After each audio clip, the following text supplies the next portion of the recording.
Ladies and gentlemen, welcome back to another episode of Tap In with Tristan.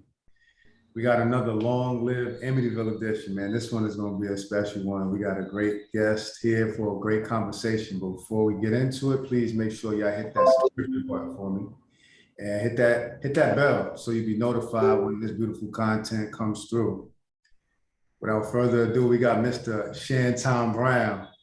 Talk to him. Salute, man. Listen, I just want to say thanks for having me. I appreciate what you're doing. I'm excited about the conversation we're about to get into, and yeah, let's talk about Amityville a little bit. Let's talk about it, man. Like you're something like a walking almanac in this thing, man. You know a lot, so I'm excited to pick your brain, have this conversation, and give you your flowers all at the same time.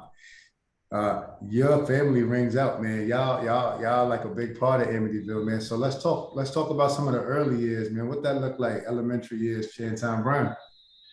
Man, early years for me, that's early '80s. Mm-hmm. I was just really getting my feet wet with sports. I started playing, believe it or not, I started playing baseball first because of my mom and sisters and aunts, and my uncle was their coach with the softball team. So, when my mom went to practice, I was there. And, my family was like, listen, if you're going to be here, they gave me a glove and put me out there. So started hitting me ground balls and everything. So that went on for 2 years. And in 1980, I'm 5.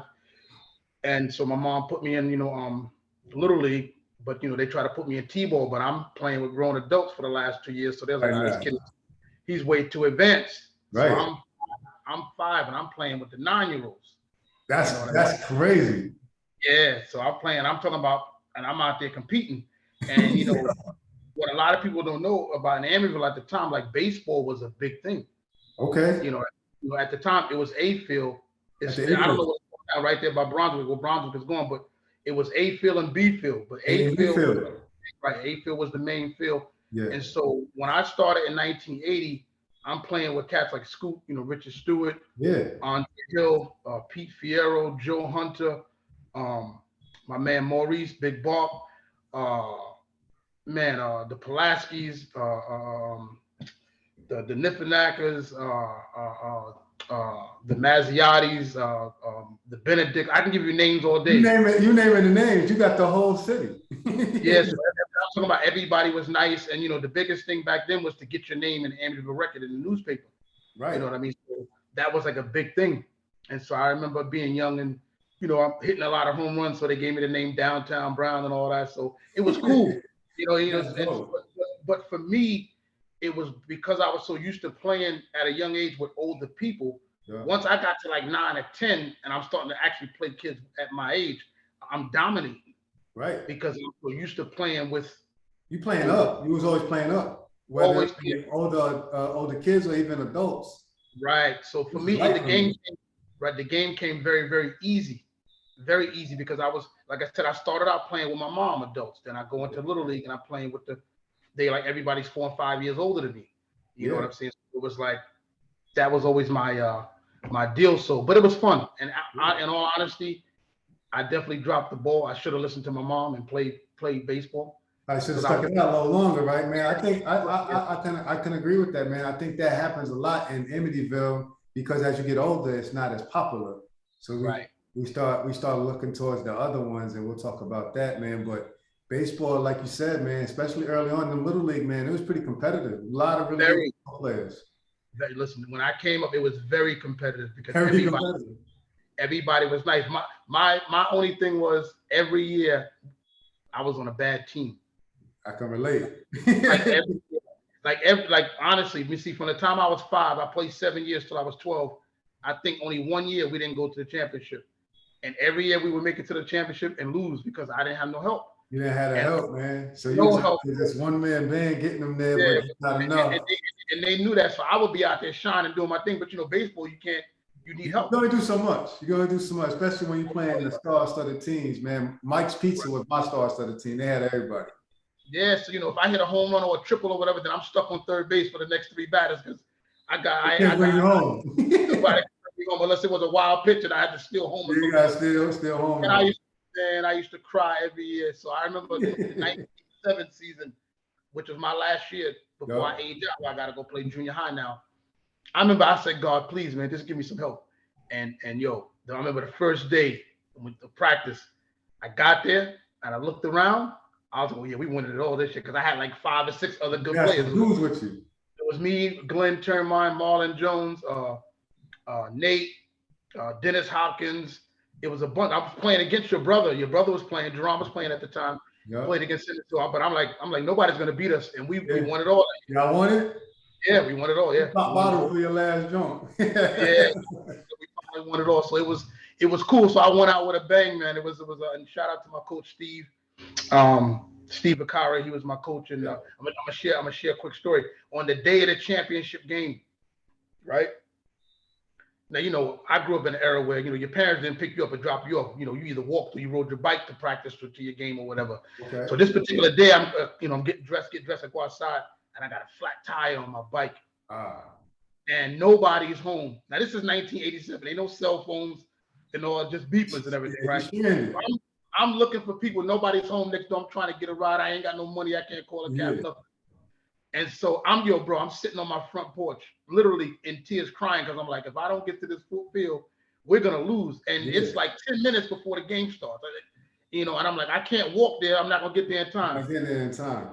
And like 2 minutes later, Coach Steve pulls up to my house. Like, come on, get in the car. We got to go. To this day, I don't know how he knew where I live. That's crazy.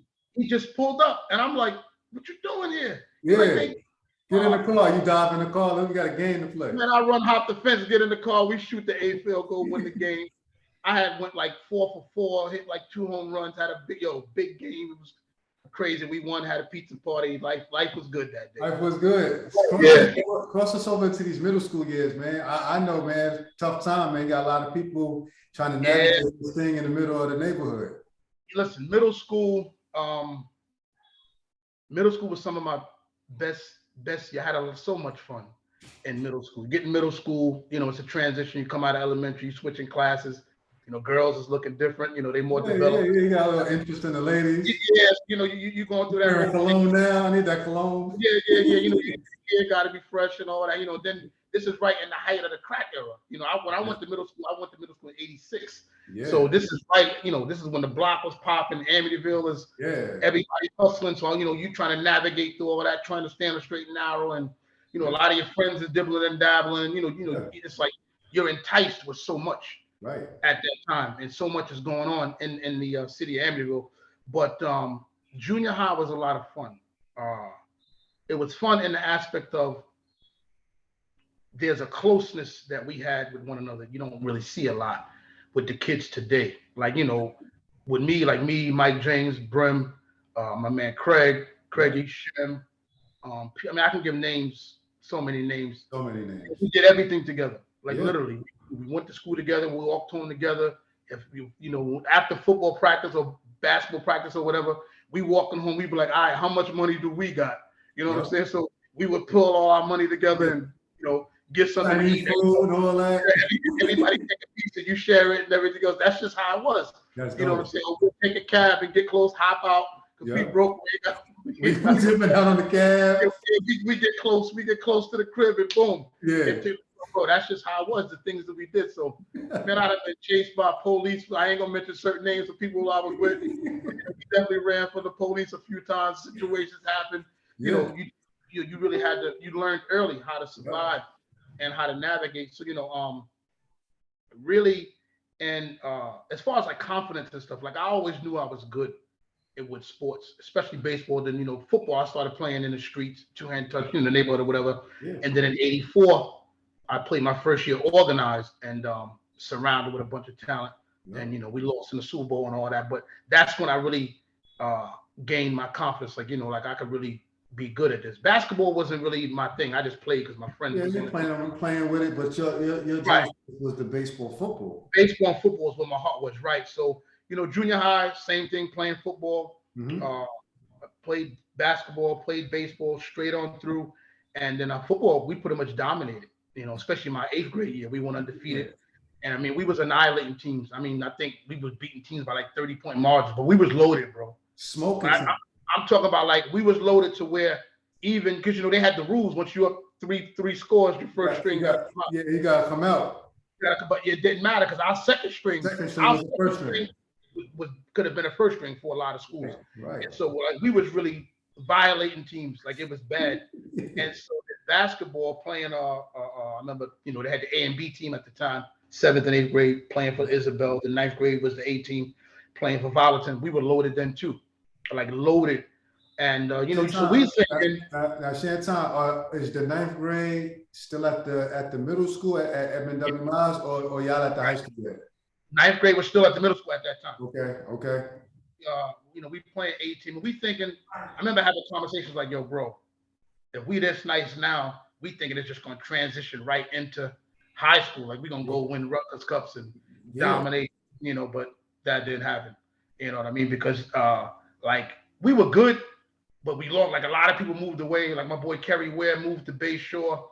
A couple of people. I remember Craigie moved to Georgia. You talking about key figures. Key guys, they're not there no more. So it changes the dynamic of the team.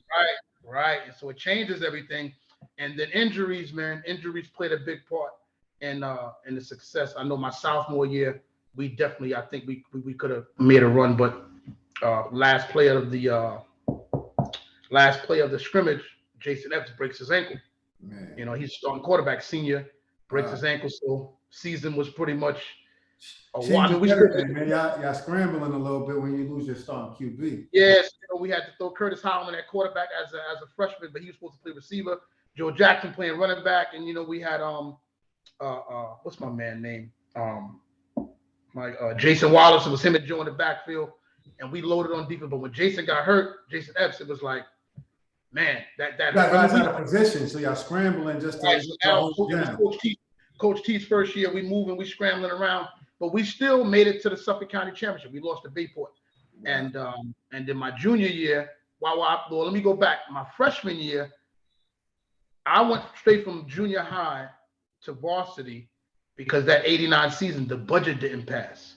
Talk about that a little bit. Yeah, it was crazy because the budget didn't pass that year.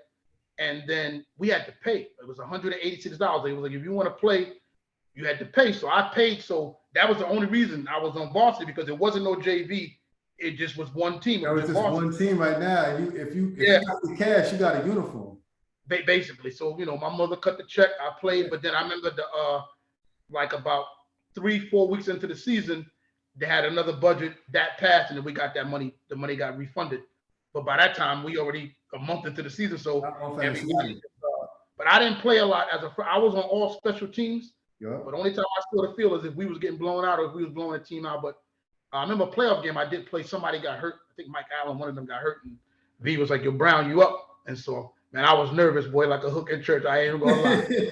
Nervous. I'm 14. I'm on varsity. It's a playoff game, and I'm lined up right next to my boy. Shout out to my boy Tyler, Marion Thompson. He was like, "Yo, listen, just hold your own. You got it." Like he was a senior. So, he really encouraged me. And so that gave me like the confidence, like, okay, confidence to do my thing. Right, I belong. Are you recognizing this, Shanton, because you mentioned it earlier? Are you recognizing the talent inside of the area? Some of your friends, some may be a little bit older, some may be a little bit younger, just from this, this small population. Yeah. And what type of resources did you guys have outside of just kind of playing in the neighborhood? We're talking about basketball and football. Was there any inside of Amityville? Nah, to be honest, it wasn't any resources. I mean, Amityville, we didn't even have a weight room, bro. That's I mean, it was a little, the weight room that the one in that corner. Yeah, right. That's all we had. That's it. So, and that's all Nautilus stuff. So nobody really worked out as far as like you really had to learn on your own. And in football, that's hard because growing up, we used to play every Sunday. We would play at Northeast. Mm-hmm. And then every Thanksgiving we would have turkey bowls. And I mean, like the whole hood would come and play. You pick a squad, they pick a team, and y'all out there rocking out. So that's really how I grew up playing against like James Collins and Tim and dudes is hitting each other too. Yeah, right. And these is like I'm 13, 14. These dudes is grown men. So, I mean, looking to slay you, bro. Like your life. Right.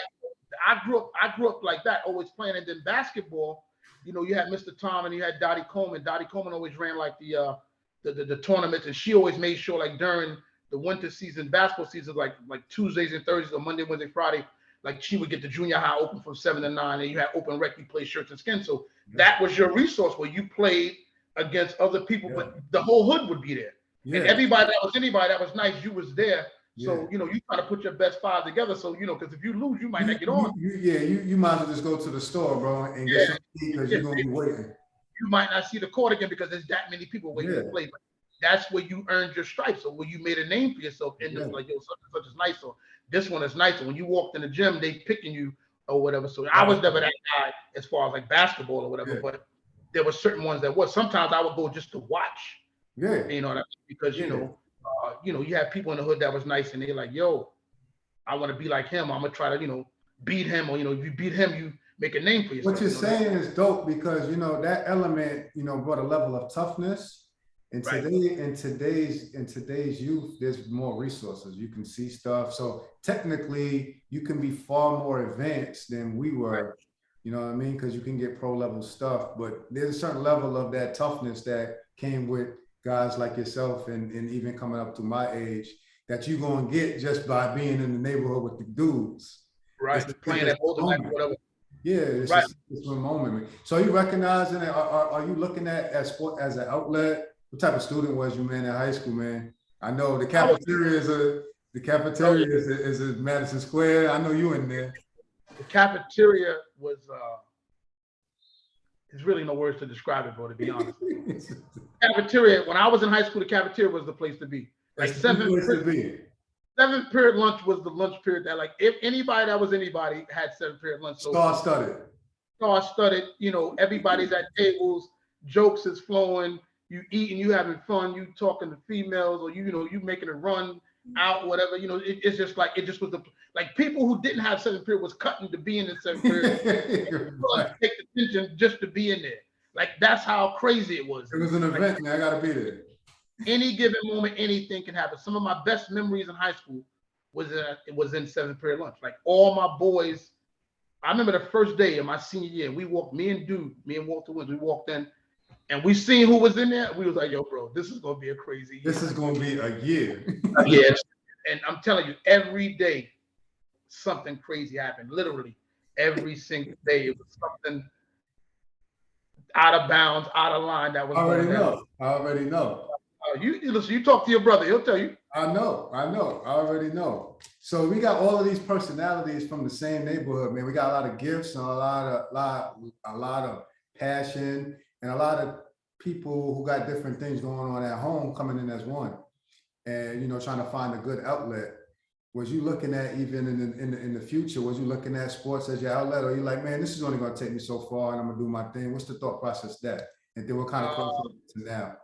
I didn't start thinking that way until my junior year, like in the middle of my junior year. Okay. And I remember Coach D bringing me in, and he said, you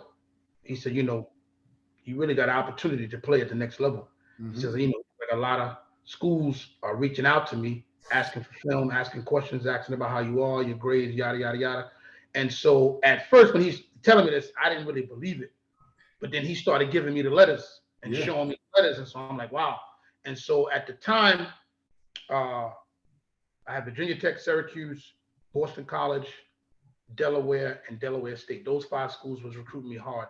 And the hardest at the time was Virginia Tech, but Virginia Tech wasn't really known. They wasn't up and coming. Yeah. I mean, it wasn't popping.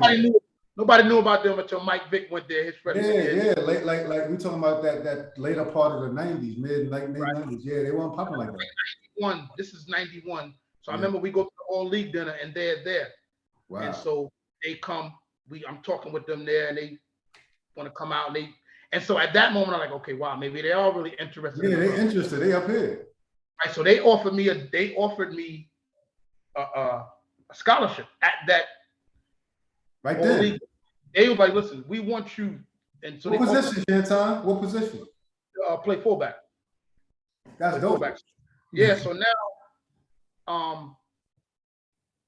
I'm green as a pool table. I don't know nothing about the process or this and that. It's not something I go home and talk to my mom about. She don't know either. So nobody knows. The only person I know that I could talk to that I trust is Coach T. So me and him was talking. I'm like, yo, so what should I do? And in his, he said, listen. He said, you should take the deal. He said, and this is exactly what he said to me. He said, you should go ahead and sign. He said, because if something happens or whatever, he said, you still locked in, you signed, and your education is still paid for. And you paid for. But for me, because at those times when Coach Bolton was there, we used to go to Syracuse every year for camp. Yo. So I had a rapport with the Syracuse coaches already. So I wanted to go to Syracuse. You was digging them. You like, I'm holding out for them. Right. So I wanted to go. Plus Bob had went there. He was from Manhasset. I could be the next man to go take the tour. Yeah, you're looking at it that way. They know me. I know them. So this is how I'm thinking. So I'm like, nah, I'm gonna wait. And then in my senior year, I tear the cartilage in my knee, 5th game. And so now, when you get hurt, plus it's a knee injury, now the question mark. You got a question. So now all the D1 offers is gone. Wow. Virginia Tech is like they dubbed the whole situation. Yeah. And so now all the D2 schools start coming, D2, D3, but they figured now we got a shot at him. So I ended up signing. I went to AIC, American International, Springfield, Massachusetts, which was a very good D2 school, and played there for a couple of years. I didn't finish, but I did go and played a couple. Made some good connections, met some great people, and it was a great experience. Yeah, and for those who don't know, I grew up watching you, dude. Your mom was my babysitter since I was yay high. 3 years old. Yeah. So I'm your brother was just born when she started babysitting you. Yeah, bro. So I grew up right there watching all of this, man. So this is familiar. I actually took the ride out when you was, moving in to AIC. So I remember that you came right. I forgot about that. Yeah, I was there, bro. So I seen that, but I didn't know the Virginia Tech backstory and everything like that. Yeah. A lot of people didn't do that, but That's Tech wanted me.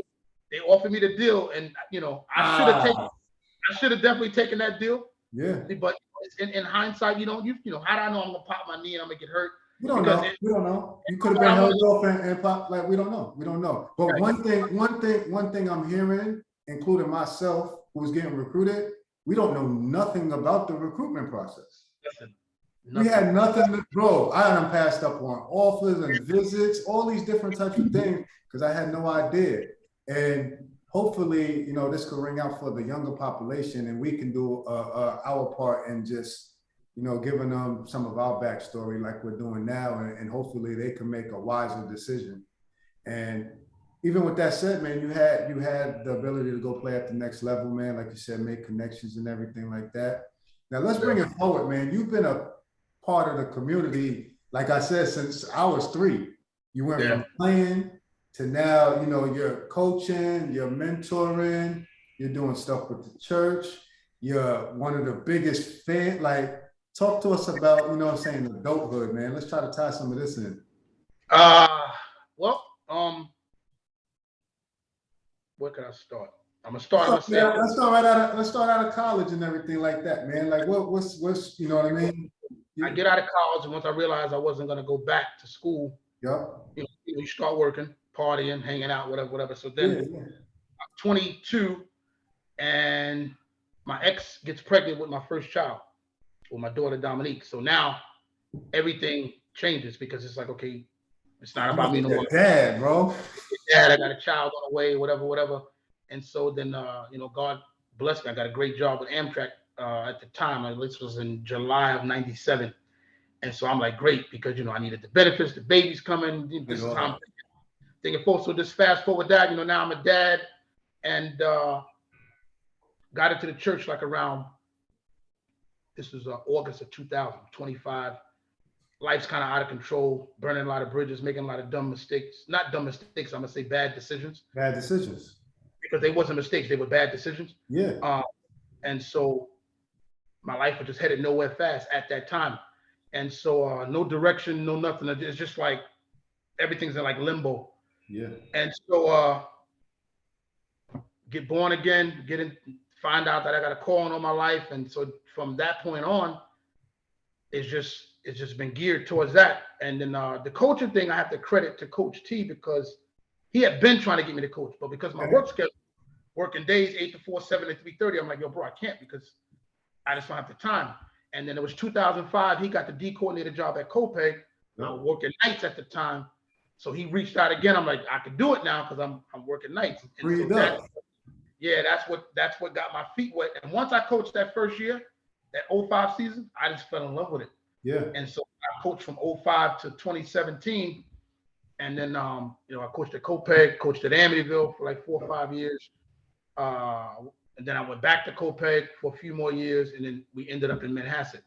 Yeah. And I haven't coached since 2017 because again my schedule is different now. So, Yeah. but I was just with Coach T the other day, and I told him, I said, "Yo, Tristan needs those pictures, man." So he's looking for them for you to get them. Yeah, we'll get it when it's ready. When it's ready, Yeah, we on it. He told me the chance I didn't forget because I told him you started this page and everything. Yeah. And so I was with him on Thursday, and so yeah, so you know he's got some offers on the table. So he's like, you know, maybe next year we might get back into it and stuff like that. But now then, you know, I started pastoring the church in 2017. Congratulations on that. Yeah, man. So it's like life just went in a total different direction. Totally different direction, dude. It's Tristan, I can tell you this. It definitely wasn't my plan. Right. I don't think nobody plans on being a pastor of a church.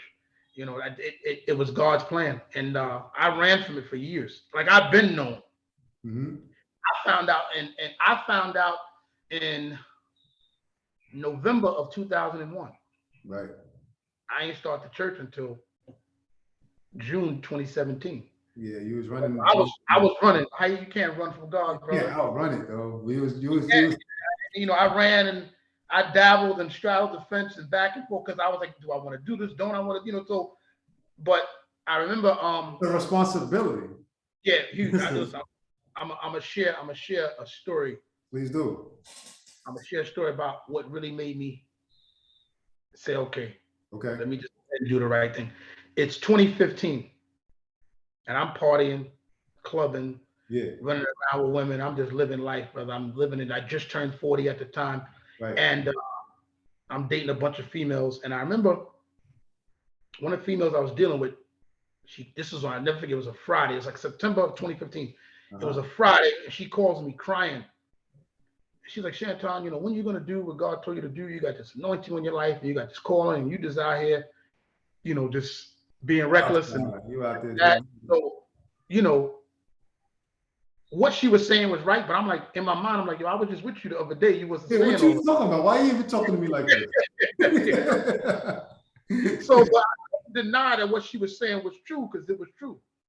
And so that was Friday. So my mom was up from Florida that particular weekend. So my mom was like, she called me. She's like, yo, I want you to come to church with me tomorrow. So I was like, all right, fine. So I remember I went to church. We went to Holy Trinity Church I grew up in.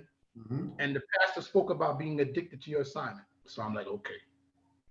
So I'm like, okay, yesterday, homegirl calls me and she on my case about doing what God tells me to do. I'm like, my mom out of the blue asked me to come to church where I go. And the pastor talking about being addicted to your assignment. Then on that Monday, like the whole weekend, God was dealing with me through different people and situations. Right. He's trying to get my attention. Yeah. You know, lining it up. And so then that Monday, somebody else reached out to me like, yo, you really need to do what God told you to do, what he called you to do. So at that moment, I was like, I'm like, I told God, I said, God, I'm surrendering to this thing. I surrender. I said, you got me. Like, I'm in. Okay, you got me. And so I remember I sat down and one by one, I'm calling each female. I'm like, I can't see it. Can't be bothered anymore. This is over. Yeah. And this and that. And I'm getting cursed out, called everything but a child. All that, man. Oh, man. But I didn't even get it. I'm just like, yo, listen, God bless you, bang. I'm not going to listen to all this. And then like that October, God began to speak to me. He said, I want you to start making videos and putting them on Facebook. So I started doing like 4 or 5 minute clips. Mm-hmm. And then that's how the momentum got started. Right. And I did that for like, because at that time you couldn't go live on Facebook yet. They had that feature. Right. You had to make a video and then post it. Yep. And then once the going live started, then I started going live in like 2016. Yep. And then in June of 2017, I remember praying. I was like, yo, I need to get a building and blah, blah, blah, blah. And I remember I sowed a seed to my dad, sent it off. And then sister called me. She's like, yo, God told me to give you this space. And the rest is history, man. That's awesome, dude. That's awesome, man. And yeah, that's a testimony for sure, man. I appreciate you sharing it, man. Yeah. And it's cool to see you're one of the guys from the neighborhood pouring back You know what I'm Mm-hmm. saying? The neighborhood. Where is the location for those who don't know of where you're pastoring at?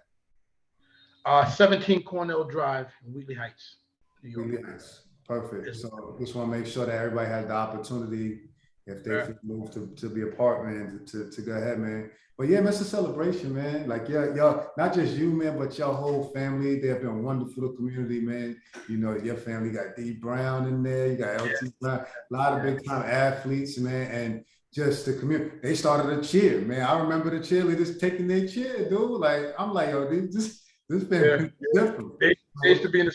You know what's funny about that is I remember, dude. we used to watch film on Monday, You can and hear then it. they would be on the film because back then it was the VHS. They would be filming from the Yeah, outlet. yeah. And you hear the Yeah. They ring out. They everywhere. They was at every function, man. At the Amityville Beach for the softball, basketball, racquetball, always turned up to always, man. Yeah. handball games. They everywhere. They very supportive, and I appreciated that because a lot of times when you're out on that football field, you can draw strength from that support system. They out there telling your name, and they waiting for you to make a play. So it's like it's giving you motivation to go great. Like, I got my entire family out here, and they supported me, especially like when me and LT was playing at the same time. We 2 years apart. So that's OD when that was there. The whole Brown family. Everybody's out there, and so once I graduated, then they was out there for him. So to keep that, he was like the last one after me as far as like athletically in our family. So it was. And you still doing it though, like you know what I'm saying, like you still doing it because we've had conversations, man. What do you feel about this alumni event, man, and this long live page that's been ringing off, man? Give us your thoughts on this. I think. Let me listen. I was talking to Bob Carpenter last week, and we was at the Amityville game, and I think this alumni game tournament, whatever it's going to be, I think it's going to be game changer. Because, and I'm going to tell you why. There's always been the argument, who was the best team? Who was the best player? Like, your era, when y'all started y'all state championship runs, it was always, I remember me and you arguing. I'm like, yo, my 92 team would have beat y'all. You like, no way. That's because if you look, you match up so well. We match up very well. Like y'all had Jason, we had Rich, and it's a great matchup. It's a great matchup. Y'all had you, we had Petey, and this one we had Mike and Velasco and Bremen. So it was like it was such a tight matchup. It's an even matchup. It's an even matchup. So now with this, everybody's older, everybody's adult, some older, some younger, but still, all that's gonna come out in this tournament, bro. Like, we're gonna prove in April, May, whenever this thing is gonna happen, like, okay, who was the best? And then you still got like the 80s, like Bob Carpenter era, then Shelton Jones in them era, cats who still playing older OGs or whatever. Yeah. So now you can bring all of this Amityville together at one place. At one place in our home, and we got a new gym, new facility. So it's like, I think it's gonna be game changing. Like, and another thing is it's gonna be great because a lot of like I'm like right in the pocket where I know the older generation and the younger generation. Yeah. But a lot of the older guys don't know who none of y'all are. Yeah, and vice versa. And that's what I'm saying. So y'all can actually meet and shake him because all your body of work is going to be in the Raptors, on the banners. Like, this is what we did, or this is what we did, and this is what we did. But now you can can exchange stories of what we did or what we would have did to you or whatever. I wish we could have played together. All that stuff's gonna come together because Amityville is big. On what you hitting it on the head, man, and it's gonna galvanize the community because of those things. And now, like you said, now there'll be more cohesion because it's always good trash talk, my era versus your era, but sometimes it can kill relationships because there might be some collaboration needed and some network needed and some unification needed to be able to help some of these people. Like, if you and I don't talk and we always at odds with each other, I might have a piece that you need and you might have a piece that I need as men to help one another and be able to move and help others. So I think that's what this is going to do. And I also think just at a snapshot, it's a beautiful picture to see we're talking about from 75 up to 2018 in one picture all these guys walk this hall. We get one Right. picture and see all of these success stories.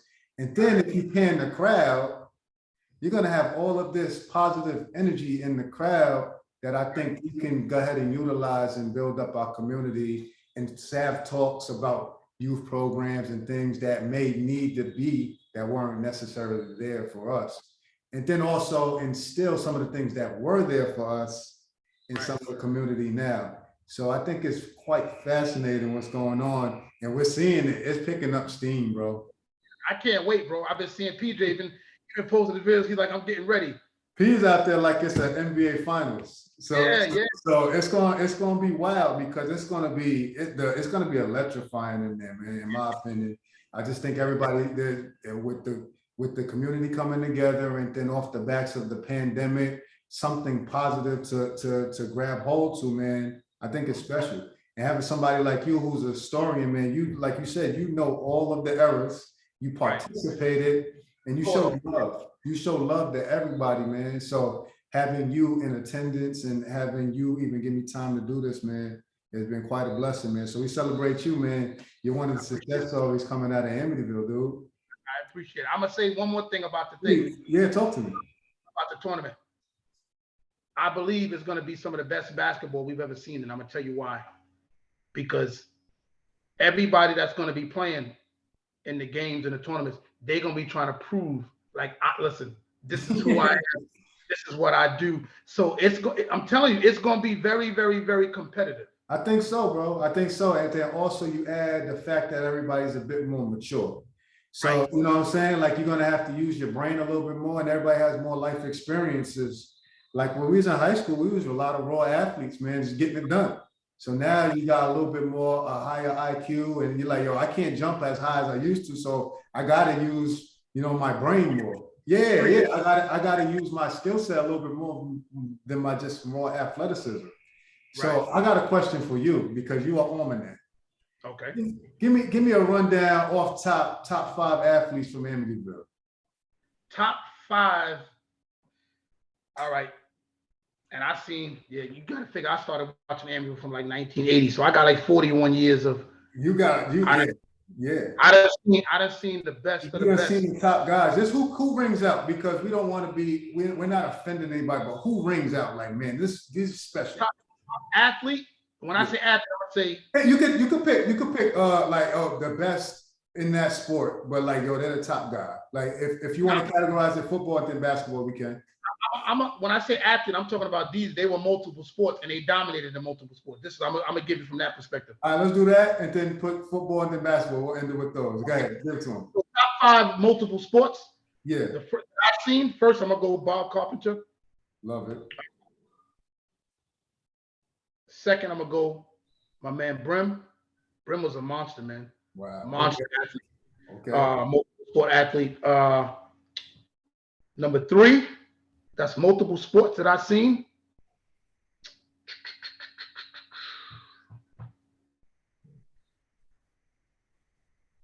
Wow. Multiple sports that I've seen. Number 3.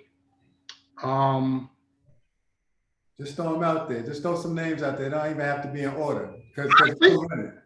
Honestly, I could put you at number 3, because you was definitely nice in football, nice in basketball, and I mean, you won on the highest level on both sports. Yes, y'all was rough and tough. Yeah. Long Island champions, and then you was federation and state champion. So you dibbled and dabbled in both. So I could put you at 3. Number 4, multiple sport athlete. I'll probably go Eugene Nottingham. Right. He was nice, obviously better in football, but he was nice in basketball as well. Yeah. And number 5, multiple sport.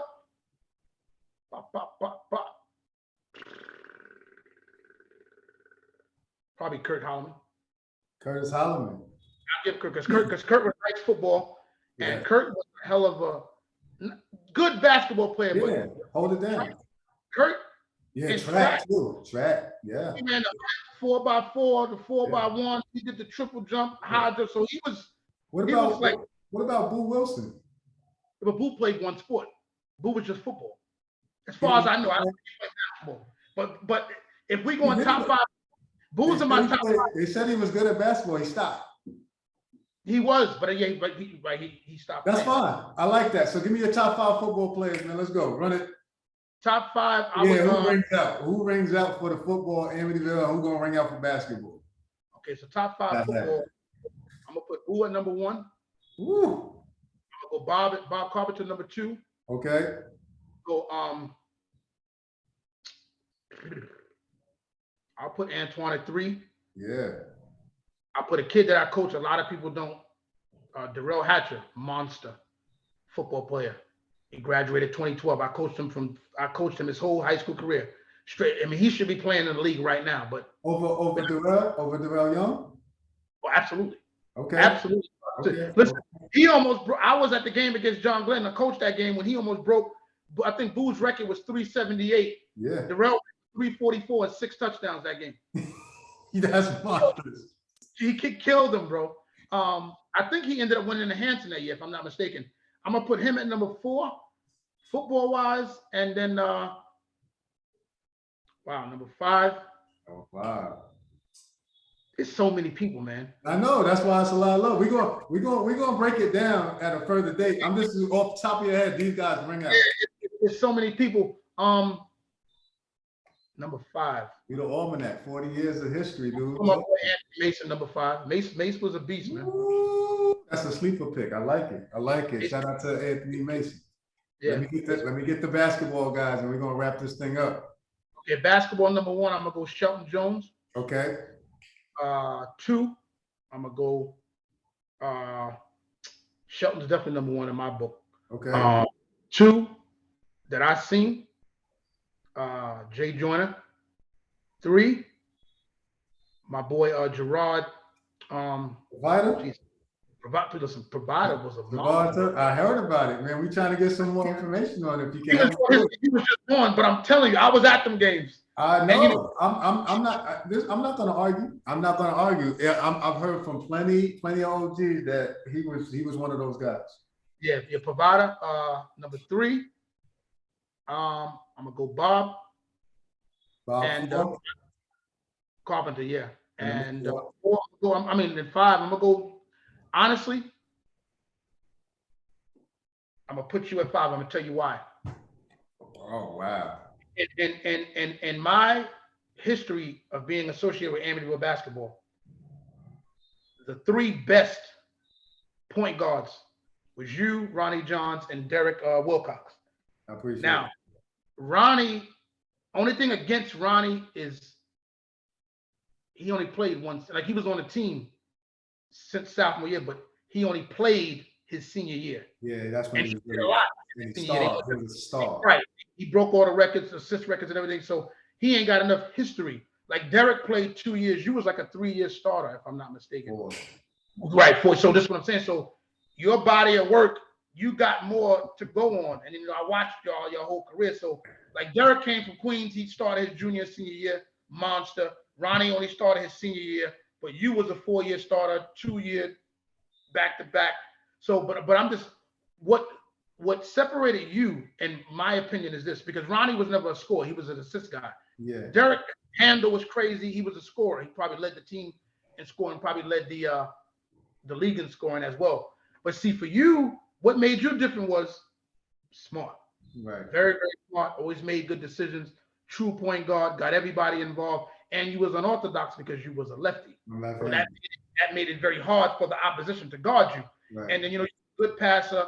And you just was a great facilitator from what I see. And then what made it easy for you as being as good as you was was loaded with talent. Yeah, it was loaded. Hey, that's Amityville though. Hey, I don't want to. Hey, we all was loaded with talent. Who was it? What team was not loaded with talent? Bro, I watched Derek was loaded with talent. Ronnie was loaded with talent. You was loaded with talent. But I'm just saying, you was like Magic Johnson in the 80s. Like, you got 4 other dudes that is like, whoever I dish to, y'all listen, y'all remind me. Hold on, Shanton, don't do that. Your 92 team was loaded too.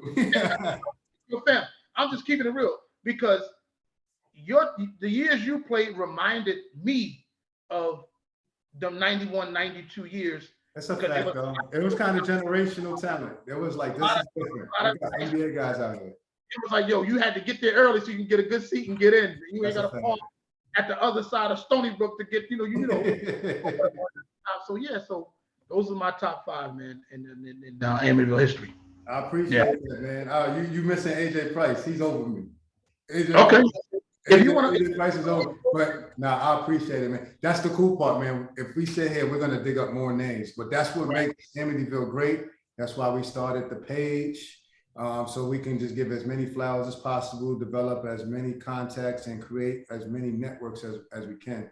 So, I mean, we can talk for another couple hours, man, but we'll talk and build more offline to see how we can continue to galvanize the community, man. But I can tell that you're excited. I'm really excited. And I thank you, man. I celebrate your life and all the things that you have accomplished, and look forward to hearing more great things from you. So, anything you need, bro, I'm all in. I'm Amityville to the heart. So whatever I can do to help, you know how to find me. Just let me know, and I'm there. We're gonna talk. We're gonna talk about some projects that we wanna tap into up and coming, man. So thank you for even giving me your eyes and ears on it. And we're gonna build, man. I would love to see the next generation. You know what I'm saying? Not only just keep it going, but even take it to the next level. If we can pour some resources into it, man, let's do so. All right, let's do it, brother. I appreciate you, man. Much love, man. Until next, man. Salute. Yes, sir, man. God bless. Love you much. All right, chill.